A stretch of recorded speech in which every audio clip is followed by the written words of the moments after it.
tiene que ser corteza que haya pasado por un autoclave, que hayan extraído los taninos, viene desinfectada porque cuando pasa por un autoclave quiere decir que la hierven. Lo que pasa es que luego depende del tiempo que se tire en el saco y de no sé qué, de no sé cuántos, pues te puede venir otra vez con un poco de todo, ¿no? Bueno, si el que se quiere asegurarse un poco, es bueno hervirla, dejarla enfriar y entonces utilizarla. Dices, vale, pues tengo una planta que necesito que tenga buen drenaje. Pues entonces coges, le pones, por ejemplo, imaginemos una cattleya. Tú le pondrás, todo esto es variable, no os lo toméis como algo fijo, porque luego depende de cada cual, de su forma de cultivar y luego también de la ubicación del lugar donde estés cultivando. Pero un punto de partida bueno puede ser, por ejemplo, 60% de corteza de pino y una granulometría mediana, un 10%, 15%, a veces 20% de carbón vegetal. Muy importante, el carbón vegetal, si lo compráis de barbacoa, que no tenga acelerantes, que muchas veces les meten acelerantes para que se encienda rápido, tal cual. Esto no tiene que tenerlo. Otra cosa importante es lavar el carbón, y más si es carbón que te lo has hecho tú, que ahí sabrás seguro que no tiene acelerantes, pero tiene ceniza. Y la ceniza, cuando le metes agua, se convierte en lejía. Cuidado con eso, lávala bien, porque entonces ahí tendrás desequilibrios. ¿Por qué? A diferencia de cuando usas la lejía conscientemente, cuando se disipa el cloro ya has terminado. Ahí la ceniza se va quedando y cada vez que riegas vas haciendo lejía. Eso ya es otra historia. Por lo tanto, el carbón tiene que estar también limpio y tiene que ser vegetal y no tiene que contener aditivos. Granulometría, pues la necesaria, la que vaya bien en ese momento. Un poco de arcilla expandida. También puedes utilizar, en Brasil utilizan solo piedra. Hay gente que cultiva solo con arcilla expandida. Tenemos un socio aquí en la asociación, que es Lantuan, que cultiva la cattleya y era fantástico, única y exclusivamente con arcilla expandida. En internet habréis visto una señora en Rusia, una señora rusa, que cultiva en interior con luz artificial los phalaenopsis. El único sustrato que utiliza es arcilla expandida, pero tiene unos rituales de lavado de la arcilla expandida que le saca todo el polvo, que, bueno, con agua osmotizada para llevarse todas las sales que pueda contener la arcilla. No todas las arcillas expandidas son buenas, porque las hay que no están bien hechas y luego se descomponen y crean otros productos que pueden ser dañinos. Pero normalmente la que se utiliza para jardinería no ocurre esto, hay que lavarla y ya está, quitarle el polvo. La piedra que puedas utilizar tiene que ser una piedra que no se descomponga para no ceder determinados elementos que lo que pueden hacer es hacerte variar el pH y hacerte variar la conductividad, básicamente. Cuando tú mides el agua, esto también es otra, el agua es muy importante, tiene que ser para las orquídeas un agua blanda quiere decir que no contenga sales y de un pH ligeramente ácido. ¿Cómo se hace esto? Con ósmosis inversa o agua destilada o agua de la lluvia. Dejar perder la primera media hora de agua de lluvia sin recoger, porque si hace algunos meses que no llueve, tiene todo tipo de contaminantes. O sea, eso ya no es agua de lluvia como la que nosotros queremos, ¿vale? Esa, dejarla perder, la que tú tienes que utilizar para el cultivo de las orquídeas. Cuando la tienes tan pura, entonces tú le añades las sales que tú quieres. Entonces le añades el abono que tú utilices, hay muchos, y se disolverá bien, trabajará bien. Si tú tienes un agua muy dura, tendrá dos efectos. Primer efecto, te encontrarás que tú disolverás el abono, pero la planta no lo asimilará, porque esas sales que ya tiene, esa conductividad que tiene ese agua, te bloquea los abonos y las plantas no lo absorben. Esa es una consecuencia de una agua dura. Otra consecuencia del agua dura es que al contener sales te puede hacer subir el pH, te lo puede hacer bajar, depende de lo que sea, pero evidentemente te desequilibra el pH. Y un tercer factor también importante es que tú, en esa faceta que decíamos de que la raíz de la orquídea tiene que ser humedecida y secada, te encuentras con que si contiene tantas sales, cuando se abre el poro del velamen de la raíz, entra ese agua con tantas sales, cuando se seca se cierra el poro y ahí dentro se produce un efecto que, para explicarlo, os pongo un ejemplo y lo vais a entender muy fácilmente. Vosotros imaginaros que yo tengo una pecera con peces de agua salada. Evidentemente yo ahí en esa pecera tengo una evaporación de agua. Cuando le echo agua, ¿qué le voy a echar? ¿Agua dulce o agua salada? Porque los peces son de agua salada. Pues le tendré que echar agua dulce, porque se ha evaporado el agua, pero las sales no están todas ahí. Al final terminaría solo con sal. Por lo tanto, ¿qué nos ocurre en la raíz? Nos ocurre este efecto.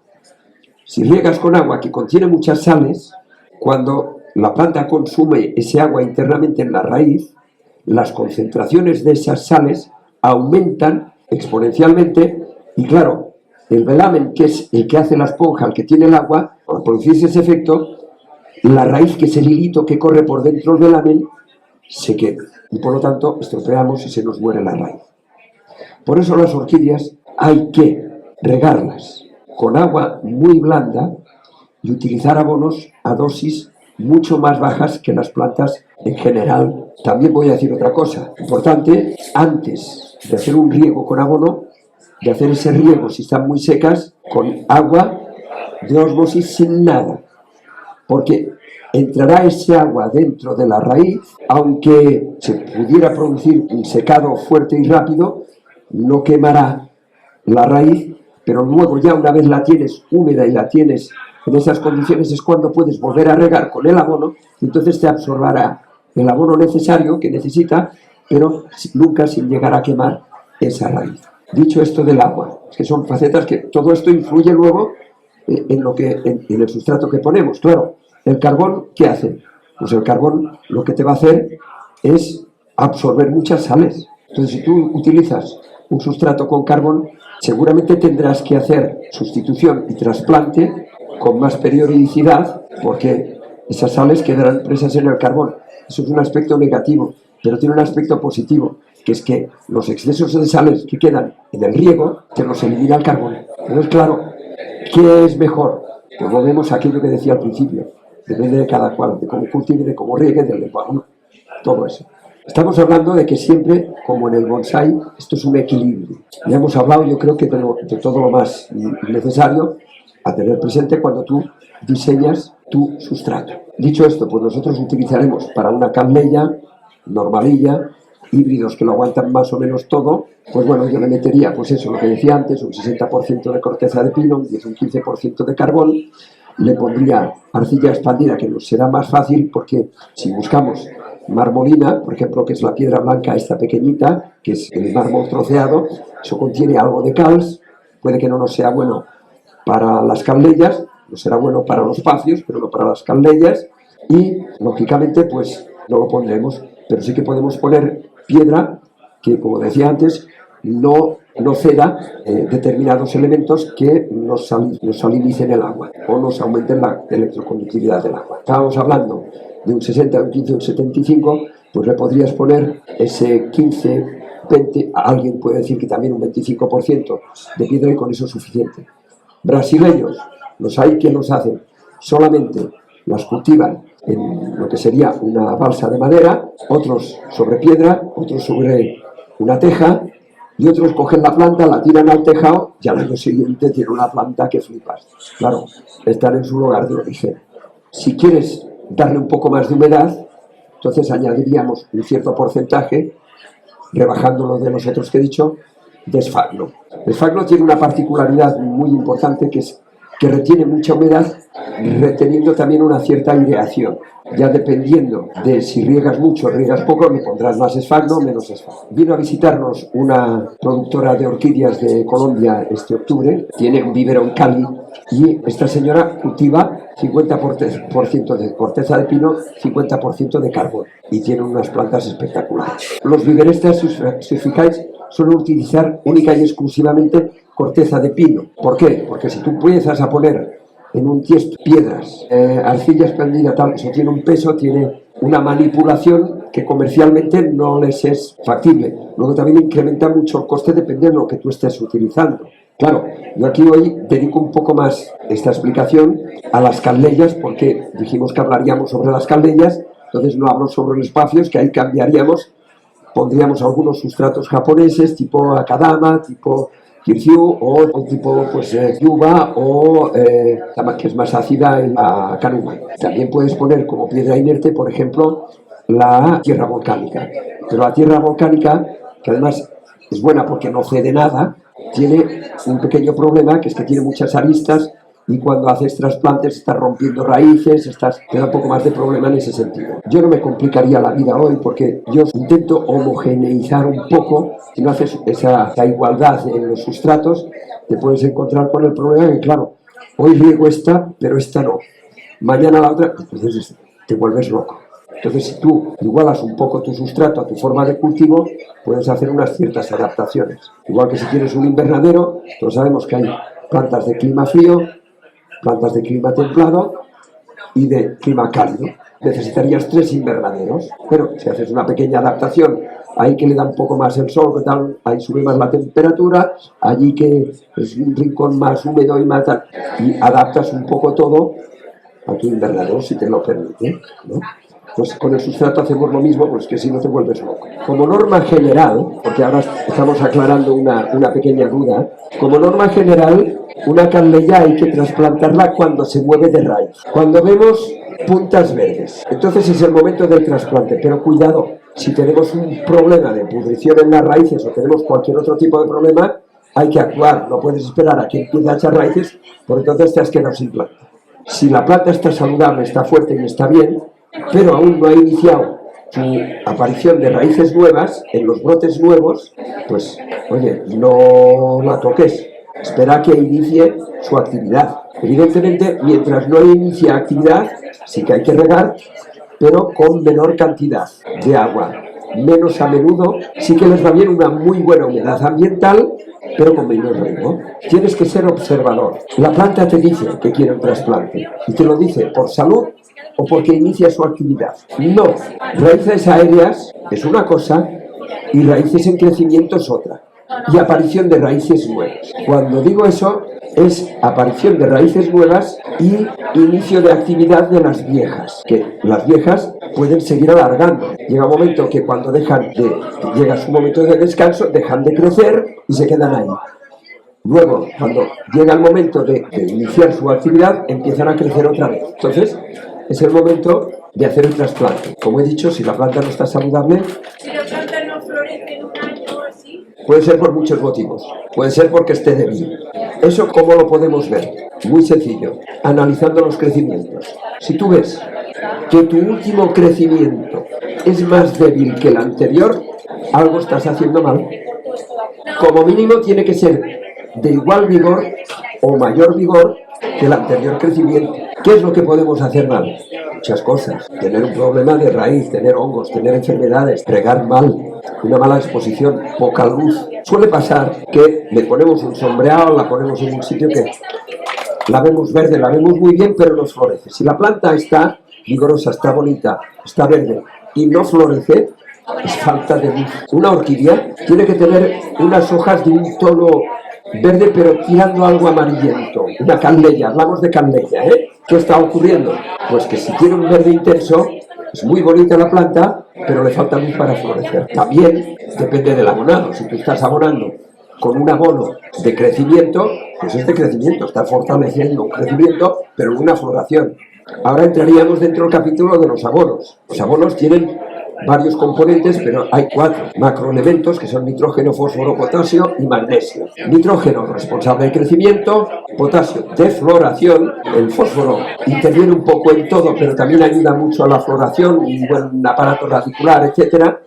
El magnesio, pues bueno, es necesario, le da un vigor, etcétera. Luego hay un montón de oligoelementos, desde sílice, calcio, hierro, boro, en fin, un montón. Si no te florece, a lo mejor es que tienes que abonar con un abono de floración, tiene una carencia. Hay que intercalar los abonos también, ¿eh? Aquí hay unas orquídeas que provienen de un tema particular de la asociación. Se adquirió una colección que luego fue de alguna manera facilitada a los socios, y una parte se quedó para la asociación, y este señor, cuando hacía el trasplante, lo hacía de una manera muy particular.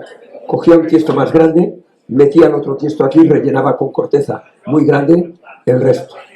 Entonces, cuando se le salían los crecimientos fuera del tiesto, era cuando hacía esto. Pero si una planta está saludable, no tiene problemas de pudrición en las raíces, no se nos dan los crecimientos fuera del tiesto, no tenemos por qué trasplantarla. Hay que tener presente, y es bueno cuando haces un trasplante, anotar en la etiqueta la fecha de trasplante. ¿Por qué? Porque puede ser que la tengamos saludable, no pase nada de todo esto, pero digas, es que a partir de ahora el sustrato se me va a descomponer y a partir de ahí voy a tener un problema. Entonces, si le toca, porque si no va a venir la descomposición del sustrato, pues hay que trasplantar. Yo esta la veo muy saludable. No veo que para nada tenga necesidad de un trasplante porque los nuevos crecimientos vayan a salir fuera. Por lo tanto, yo la dejaría tal cual. Si la dejas aquí, pues ya le va bien, porque además tiene un buen soporte, no se te tumbará tanto, va bien. Lo bueno que tiene utilizar un tiesto transparente no es precisamente, como mucha gente cree, que las raíces también hacen función clorofílica. No es cierto. Pero sí que te permite ver el estado de esas raíces. Pero claro, hay un problema. Es que muchas veces esas raíces no les gusta la luz. Las hay que sí, pero las hay que no. Un Paphiopedilum nunca le gusta tener las raíces a la luz. O Pragmipedium, tiesto transparente, que ves las raíces y lo metes dentro de un tiesto oscuro. Cuando quieres saber cómo están, lo sacas y lo miras. Yo siempre digo, hay dos maneras de ver un poco si necesita riego o no. Bueno, hay muchas maneras. Una es el peso. Es la planta que pesa, que realmente está reteniendo mucha agua. Una planta que tiene las raíces, en este caso las camellias, un poco más verdes, es que la raíz está hidratada, porque si no cambia de color. En el caso del Phalaenopsis igual se ve más plateada, si cuando está más húmeda es verde. Sí, además tú quieres llevar un control también de esa humedad, pero las raíces no las ves bien y tal, hay otra cosa que te lo dice, que en un tiesto transparente verás que se produce una cierta condensación. Si tú ves condensación, no riegues. Otra forma es el que tiene un palito que está un tutor para aguantar la planta, para tal, o un palillo que le puedas poner, si lo sacas y está húmedo, nada. Si no, riega. Hay diferentes formas, cada cual tiene la suya. Yo solamente, la única cosa que he hecho es enumerar unas cuantas. Tengo una manía, que bueno, yo pongo esta planta en la ventana. Claro, como la tengo en la ventana, la planta se me va para allá. ¿Qué hago? La giro. Para matarte. Para matarte. La planta está haciendo una adaptación, está buscando la luz. Si tú la giras, le estás quitando esa luz que ella busca. Y además, dice, coño, esta hoja no me sirve para nada, la tiro, se cae. Y saco otra para ir a buscar la luz. ¿Y eso que produce? Una debilitación general de la planta. Esta necesita un trasplante por dos cosas. Ya, primero porque aquí tiene un problema, tiene parte muerta. Esta parte muerta, aquí también tenemos otra parte muerta, aquí también, que esto hay que eliminarlo. De raíces no parece que esté mal, pero claro, es que los crecimientos ya nos vienen fuera. Venirnos fuera, cuando nos saquen raíz, nos la van a sacar fuera, entonces la planta ahí ya no nos va a funcionar como tiene que funcionar. Por lo tanto, esta planta requiere un trasplante. Cuando recolocáis raíces en el presente, que es bueno que estén húmedas. Pero explico por qué. Si las raíces están demasiado secas, son más frágiles, se rompen más. Si están húmedas, tienen más flexibilidad. Por lo tanto, primero antes, regar. En países como, por ejemplo, Colombia, etcétera, cuando llueve mucho y termina de llover, al contrario de lo que nosotros hacemos, cogen y se van a buscar la manguera del agua del pueblo y riegan la planta. Y dices, coño, pero se acaba de llover, si mejor que el agua de la lluvia no es la del grifo. Es para desinfectar, porque allí el agua de la lluvia también contiene bacterias, hongos y tal, en las selvas todo esto está muy... Y entonces, para que la lluvia no les estropee las plantas en ese sentido, le pegan una regada con agua que contiene cloro y ahí solucionan el tema. El agua del aire acondicionado se puede utilizar para el riego fantásticamente bien porque es un agua químicamente muy pura. Aquí veis que el sustrato ya se está descomponiendo. Entonces, claro, esto lo que hace es que acidifica el compuesto y automáticamente ya te crea un problema de cultivo importante. Fijaros ya que la hoja siguiente que ha sacado, en lugar de ser más grande, es más pequeña. Volvemos a lo de siempre, analicemos el porqué. Falta de luz, falta de abono, el compuesto, el agua. Nunca puedes decir, pues esto es porque tengo que trasplantar. No, primero analiza. A lo mejor no requiere un trasplante, a lo mejor simplemente requiere un cambio de indicación. Hay que analizar qué está pasando. Cuando vas al médico no te puede dar un tratamiento si primero no hay un diagnóstico. Esto es igual, primero un diagnóstico y luego un tratamiento, si es necesario. A lo mejor tiene cuento. Entonces la amenazas, o me floreces o te tiro a la basura. Y florecen, ¿eh? Cuando les dices eso, florecen. Aquí tenemos el ejemplo contrario. Tenemos una planta que tuvo un problemilla, fue a menos, pero ahora va más. Las raíces están sanas, están bien. Tiene una que está podridita, pero que, bueno, más que podrida, seca. Se elimina, no hace falta arrancarla y sacar toda la raíz. Simplemente con quitar la piel del velamen, aunque te quede el hilito de la raíz propiamente dicho, que es este hilito que queda aquí, pues ya está, no pasa nada.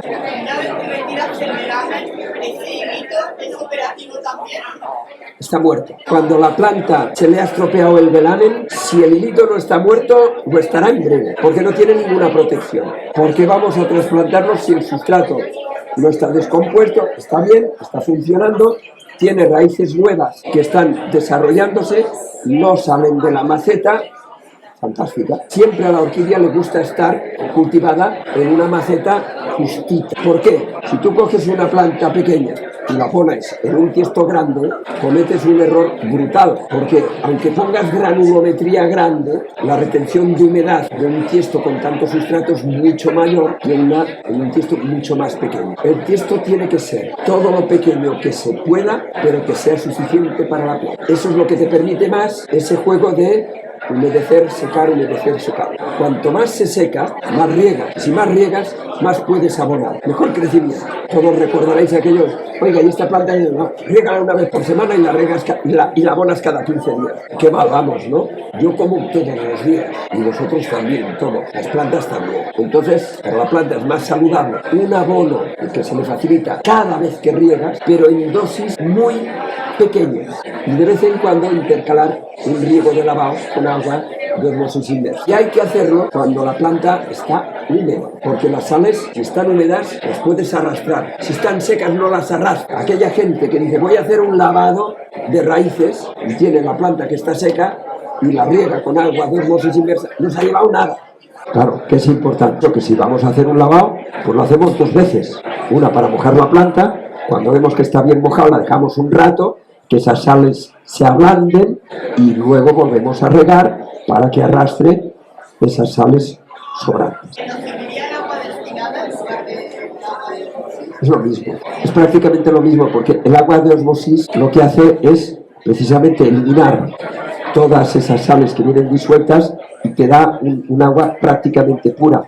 Elimina hasta el 99% de los virus y bacterias, o sea que es decir, es un filtraje en osmosis inversa muy brutal.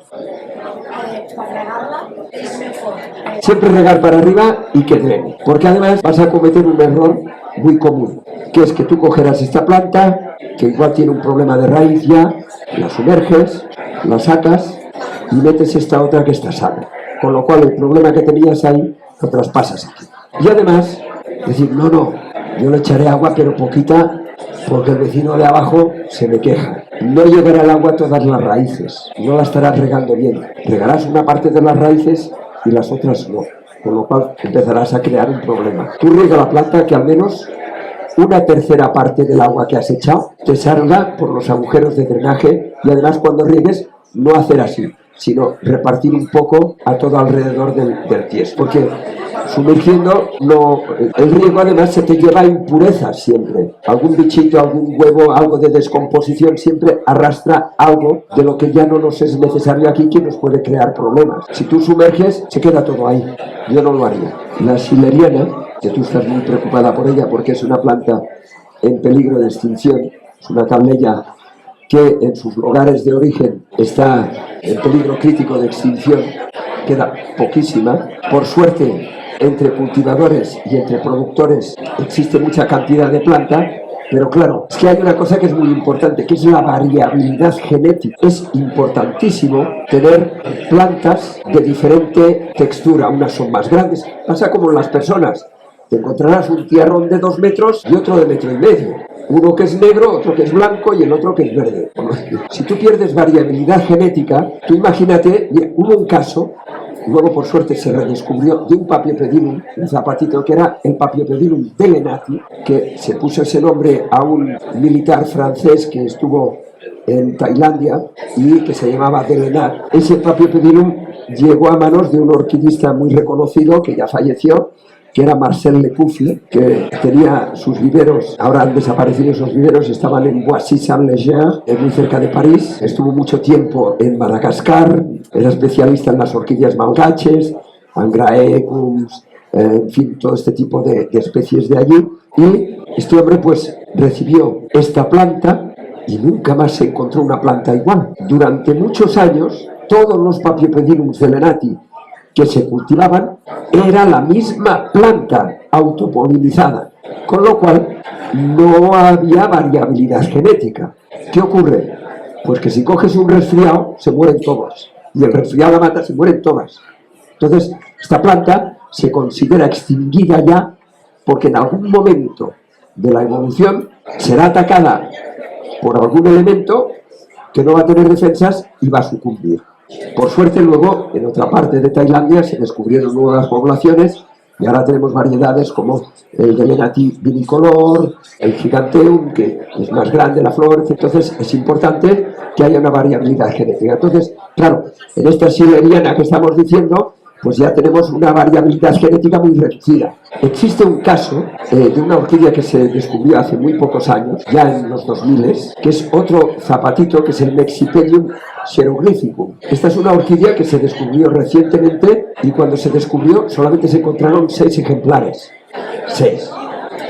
De los cuales se recogió un ejemplar y la mitad de otro. Son plantas que hacen estolones, es decir, de la planta central salen unos crecimientos que enraizan más allá.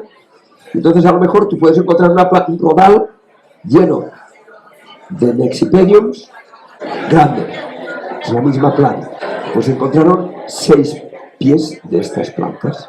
De una planta y media se ha llegado a hacerla común entre nosotros en el cultivo, pero claro, provienen de 2 plantas, que en ese caso, al ser una polinización cruzada, a que la cosa vaya bien. Este Mexipedium resulta de que lo descubrieron en México, en Oaxaca, y claro, fue una sorpresa, y ha cambiado todo el pensamiento que se tenía de lo que es la evolución de los géneros Phragmipedium. Primero se clasificó como un Phragmipedium, luego se dieron cuenta que no, que era un ancestro de Phragmipediums común para los Phragmipediums y para los Paphiopedilums. Eso quiere decir que es muy antigua en la evolución, porque al ser un ancestro de plantas de Phragmipediums que se desarrollan en Sudamérica y también un ancestro de Paphiopedilums que se desarrollan en Asia, están muy apartados.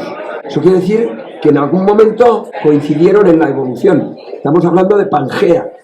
Bien, pues resulta que de esa planta, de ese Mexipedium, todas las plantas que se conocen están en una hectárea, en un afloramiento rocoso que geológicamente también se ha estudiado, que es muy antiguo, y ahí están, junto con otras plantas también endémicas, de las cuales se han encontrado fósiles que certifican la antigüedad de estas plantas.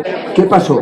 Resulta de que después de haber retirado esta planta y media, hubo un incendio en esa finca y desaparecieron todas excepto una, de la cual está mal viviendo, pero aguanta. Entonces, determinados botánicos dicen, tenemos que hacer una búsqueda, hicieron esa búsqueda y encontraron 6 plantas más. Con lo cual, actualmente, en la naturaleza existen solamente 7 plantas. Se están desarrollando programas de reproducción y de reintroducción. Ahí en México se llama Mexipedium porque es de México, se está trabajando en eso. El mundillo es así, entonces es muy importante que las especies que tengamos nosotros pueden ser un reservorio para especies que entran en peligro de extinción. Se da la circunstancia que en los países, sobre todo sudamericanos, Ecuador, Colombia, Venezuela, la gente son cazadores de orquídeas, van, las buscan y las venden en las carreteras. Hay un ejemplo de esto que es el Phragmipedium kovachi, que se llama kovachi y no peruvianum, Phragmipedium de Perú, porque resulta que un señor, tal kovachi, en una carretera la vio y dice, esto no lo había visto nunca, y la compró y se la llevó a los Estados Unidos, y allí se dieron cuenta que era una nueva especie, y es una especie y en los alrededores, descubierta alrededor del 2010, o sea, esto es reciente, esto te explico, ¿eh? Este Kobachi se lo llevó a los Estados Unidos. Casi paralelamente, botánicos del Perú la descubrieron en el Alto Amazonas del Perú, y claro, la estaban clasificando y le habían puesto el nombre de Prachnipedium peruvianum. Pero el otro fue más rápido, que ya está registrada. No lo podemos cambiar. Y entonces, esto pasó con el Kobachi. O sea, hay historias las que queráis. Pero era para decir que hay gente que las va a buscar y a veces a la que aparece una especie que además está relicta en un sitio, ya veis lo que he explicado en el Lexipedio. Van allí, la recogen todas y en un año pasa a estar en peligro de extinción. Y se comercializan. Y sin CITES, y sin nada. O sea, lo estamos haciendo fatal. Entonces, cuando coleccionamos orquídeas también tenemos que ser conscientes de que tenemos pequeños tesoros en nuestras manos que de alguna manera debemos de cuidar, ¿no?